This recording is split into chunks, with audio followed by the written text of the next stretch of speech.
I'm Dr. Christy, and this is Climbing Fish Parenting, practical parenting strategies in 20 minutes or less. I'm a psychologist and behavior analyst, and I work with exhausted, overwhelmed parents who feel like they've tried everything and nothing works. If you're listening to this while folding the laundry, hiding in your car, or wishing bedtime would just end already, you're in the right place. Today's topic is co-regulation, what it is, why it matters more than almost any other parenting skill, and exactly how to do it at every age. By the end of this episode, you'll understand the science behind helping your child calm down, and you'll have specific strategies you can use today. Ready to transform your parenting journey? Let's dive in.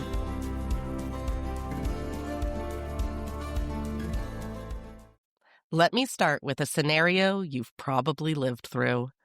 Your 7-year-old is having a complete meltdown. They're sobbing, they're screaming, they're kicking the wall. You have no idea what triggered it. Maybe homework felt too hard. Maybe their sibling looked at them wrong. Maybe they're just exhausted. You're standing there trying to figure out what to do next. You've tried saying, "Calm down." That made it worse. You've tried explaining why they shouldn't be upset. They can't even hear you. You've tried sending them to their room to cool off, but they're just melting down harder. Nothing is working, and you're feeling completely helpless because your child is drowning in their own emotions, and you don't know how to help them. Here's what I need you to know. Your child isn't choosing to stay dysregulated. They literally cannot calm themselves down in that moment. Their nervous system is flooded. Their thinking brain is offline, and they need you to help them regulate. This is called co-regulation, and it's the most important skill you can develop as a parent. Because until your child can borrow your calm to get back to their own calm, nothing else you try is going to work. Co-regulation is the process of using your own calm, regulated nervous system to help your child's dysregulated nervous system settle back down. Here's the science behind it. When your child is escalated, crying, screaming, hitting, whatever, their amygdala has taken over. That's the alarm center of the brain. It's screaming, "Danger!"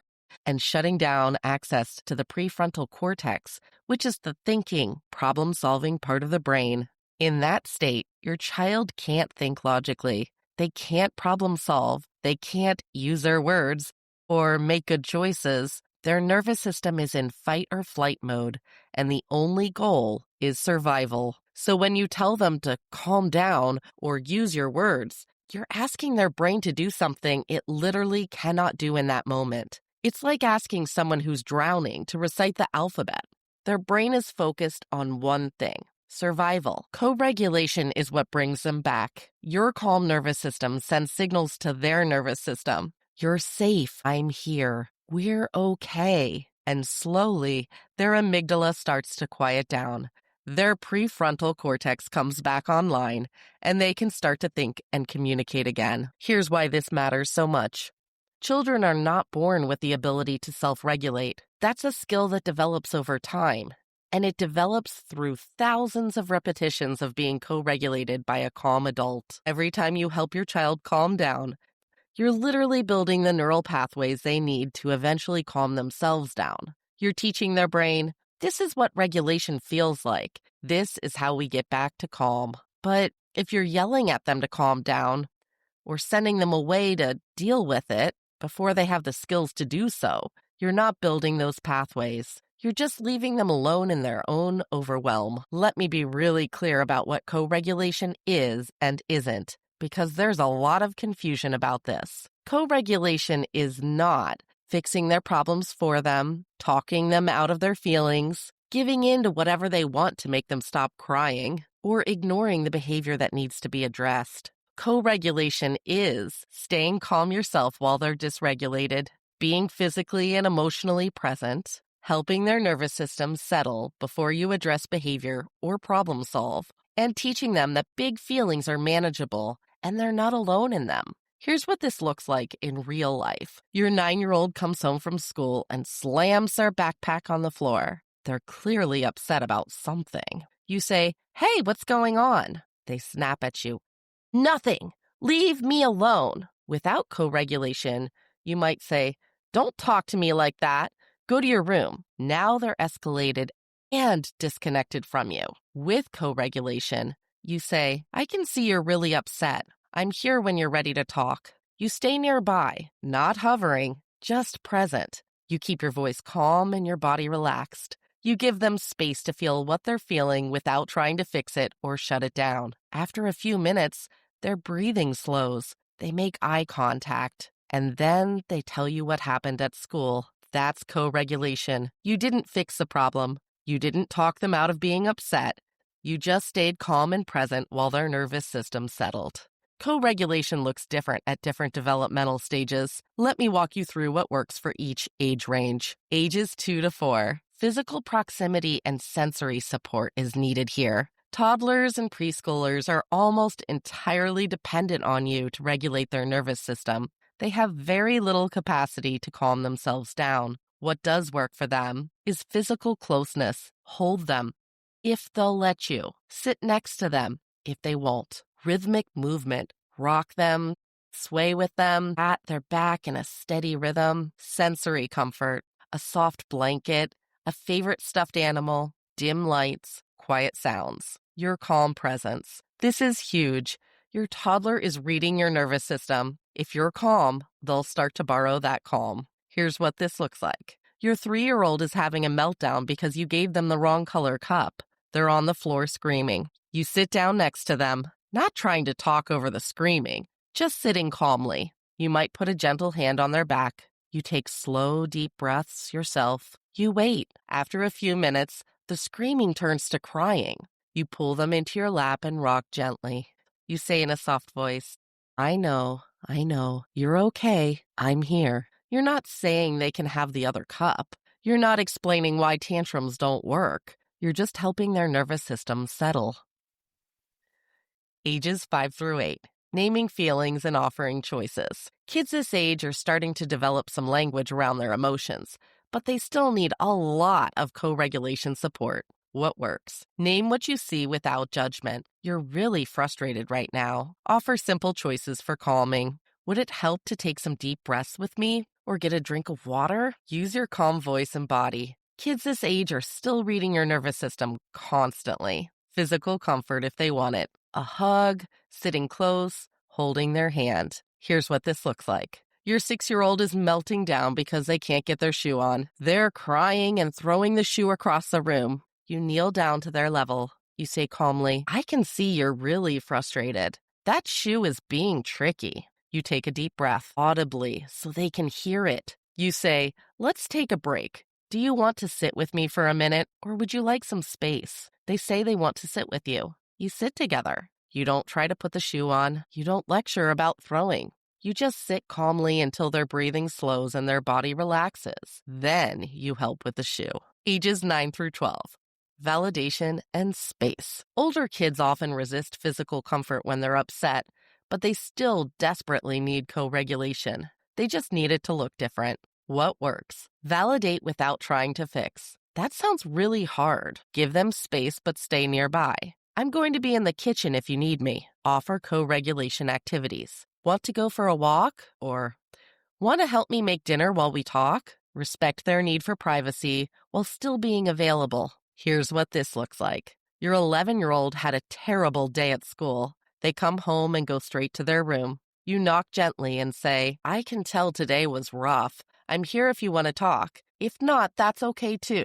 You leave the door cracked and go about your business downstairs, but you're available. 20 minutes later, they come down. They don't make eye contact. You say, want to help me chop vegetables for dinner? They shrug and grab a cutting board. You work side by side in silence for a few minutes, and then they start to talk. You're not interrogating. You're not trying to force connection. You're just being present and calm, giving them space to regulate and offering a low-pressure way to reconnect. For ages 13 and above, you need to respect their process and stay connected. Teenagers need co-regulation just as much as younger kids. They're just not going to ask for it directly, and their emotional intensity is often through the roof Because their brain is going through massive developmental changes. What works with them? Respect their need for independence while staying emotionally available. Don't take their pushback personally. It's not about you. Offer connection without pressure. I'm going to watch a show if you want to join me. Model regulation. They're watching how you handle stress and emotions. Here's what this looks like. Your 15-year-old comes home furious about something that happened with their friends. They storm past you without speaking and slam their bedroom door. You give them space. An hour later, you knock and open the door a crack. You say, "I made your favorite snack. It's in the kitchen if you want it." You don't ask what happened. You don't push for details. You just let them know you're there. Later that evening, they come and sit on the couch next to you. They don't say anything. You don't say anything. You're just both there. And eventually, they start talking. Teenagers need to know you're a safe place to land without feeling like they're going to be interrogated, lectured, or controlled. Your calm, non-anxious presence is the co-regulation. Here's what trips most parents up. You cannot co-regulate your child if you're not regulated yourself. Think about it. If you're yelling, "Calm down," while you're dysregulated, what message is your nervous system sending to theirs? It's sending, "We are not safe. This is a crisis." Your child will escalate further because your nervous system just confirmed what their amygdala was already screaming. Danger! Co-regulation requires you to be calm first. And I know that's hard. I know that when your child is screaming in your face or throwing things or melting down for the 15th time today, staying calm feels impossible. But here's what you need to do. Step 1, notice your own nervous system. Are you escalated? Is your heart racing? Are your fists clenched? Are you holding your breath? Step 2, regulate yourself first. Take a deep breath, unclench your jaw, relax your shoulders. Remind yourself, my child is not giving me a hard time. They're having a hard time. Step 3. Then engage with your child. Once you've brought your own nervous system down even a little bit, you can start to co-regulate them. If you can't get yourself regulated, it's okay to say, "I need a minute. I'll be right back." Step into the bathroom. Take 3 deep breaths. Get yourself to a place where you can be the calm in their storm. Let me address some of the most common challenges parents face with co-regulation. My child won't let me near them when they're upset. Some kids, especially kids with sensory sensitivities or a history of trauma, don't want to be touched or held when they're dysregulated. That's okay.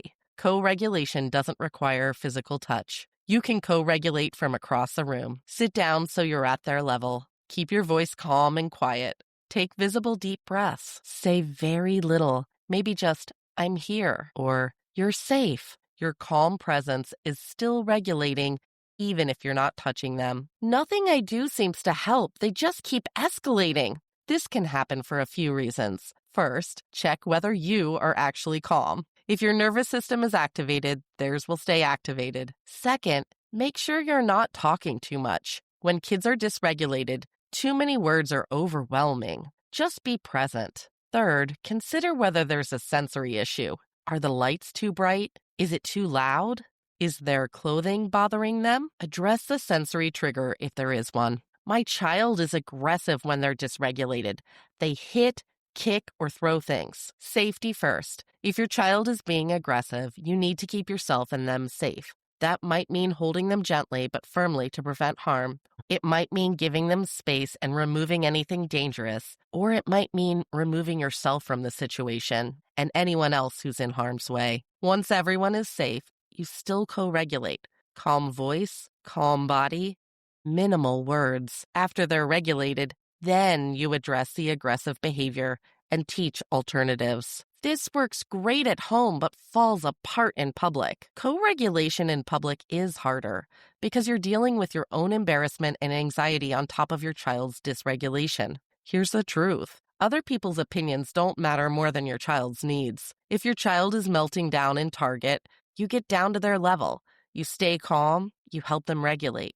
Yes, people might stare. Let them. Your child needs you more than you need the approval of strangers. My child is neurodivergent and co-regulation doesn't seem to work the same way. You're right, it doesn't always look the same. But here's what's fascinating. Co-regulation can actually be more effective for neurodivergent kids when you understand how their brain works. For kids with autism, co-regulation through visual modeling is research-backed and incredibly powerful. Many kids on the spectrum struggle to identify or understand their own emotions internally. They can't always connect the physical sensations in their body to feelings like frustrated or overwhelmed, but they can watch you model what regulation looks like externally. So instead of just saying, take a deep breath, you visibly take slow, deep breaths where they can see and hear you. You might exaggerate the exhale so they can hear the calming sound. You show them what your face looks like when you're calm versus stressed. You model putting your hand on your chest or taking a drink of water. You're giving them a visual blueprint for what regulation looks like, and their brain can follow that model even when they can't access the internal feeling of calm. For kids with ADHD, mirroring is the game changer. Kids with ADHD respond incredibly well to visual models for task completion, and that includes emotion regulation tasks. When you sit next to them and breathe slowly, their brain starts to mirror your breathing pattern. When you keep your body relaxed and still, their body starts to follow. They might not even realize it's happening, but their nervous system is literally copying yours. This is why "go calm down in your room" doesn't work for most ADHD kids. There's no model to follow. But when you stay present and co-regulate with them, their brain has something to mirror. You become the external structure their brain needs to regulate. Both of these kids might also need more sensory input, pressure, movement, or fidgets, and they might need you to be even calmer and more patient because their nervous system takes longer to settle. But don't underestimate how powerful your visible calm is for their brain. The long game. Here's what I need you to understand. Co-regulation is not a quick fix. You're not going to do this once and suddenly your child will be able to self-regulate in every situation. This is a long game. You're going to co-regulate your child hundreds, maybe thousands of times before they can consistently regulate themselves. And that's normal. That's how the skill develops. Think of it like learning to ride a bike. At first, you're running alongside them, holding the seat, keeping them balanced. Over time, they need less support. Eventually, they're riding on their own, but they still might need you when the terrain gets rough. Self-regulation is the same. Your 5-year-old needs intense co-regulation for every meltdown. Your 10-year-old might be able to calm themselves down in small frustrations, but still needs you for the big ones. Your 15-year-old can regulate most of the time, but still needs your calm presence when life gets overwhelming. This is what we're building toward. Every time you co-regulate your child, you're teaching their brain, this is what calm feels like. This is how we get back to, okay, I am safe. I am not alone in my big feelings. And eventually, they internalize your calm voice. They internalize your steady presence. And they can do it for themselves. But they can't get there without you doing it with them first. Over and over and over again. Co-regulation is using your calm nervous system to help your child's dysregulated nervous system settle. It's the foundation of every other parenting strategy you'll ever use, because nothing else works when your child is dysregulated. You can't teach, you can't discipline, you can't problem solve when your child's amygdala has taken over. You have to co-regulate first. Calm them down first. Then you can address behavior, teach skills, or solve problems. And here's the beautiful part. When you consistently co-regulate your child, you're not just helping them calm down in the moment. You're building their capacity to calm themselves down in the future. You're teaching them that big feelings are manageable, that they're not alone, and that calm is always accessible, even when it doesn't feel like it. This is hard work. It requires you to stay calm when everything in you wants to yell or walk away. It requires patience. It requires you to regulate yourself first so you can help them regulate. But this is the work that matters. This is what changes everything. All right, that's it for today. Remember, your child isn't choosing to stay dysregulated. They literally cannot calm themselves down without your help. Co-regulation is how you teach them that skill, by staying calm and present while their nervous system learns what regulation feels like. The fix? Regulate yourself first. Stay calm and present. Use age-appropriate strategies.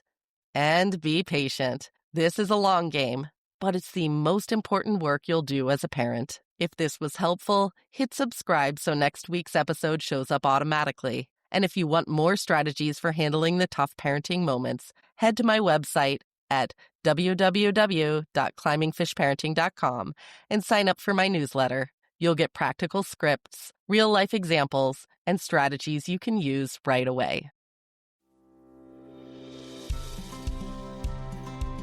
That strategy I just gave you, it's the whole climbing fish philosophy in action. There's a quote, "Everybody's a genius.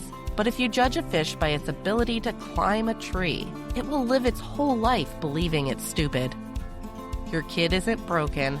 Your parenting isn't broken. Sometimes we're just asking our fish to climb trees. That's what we fix here. I'm Dr. Christy, and I'll see you next week.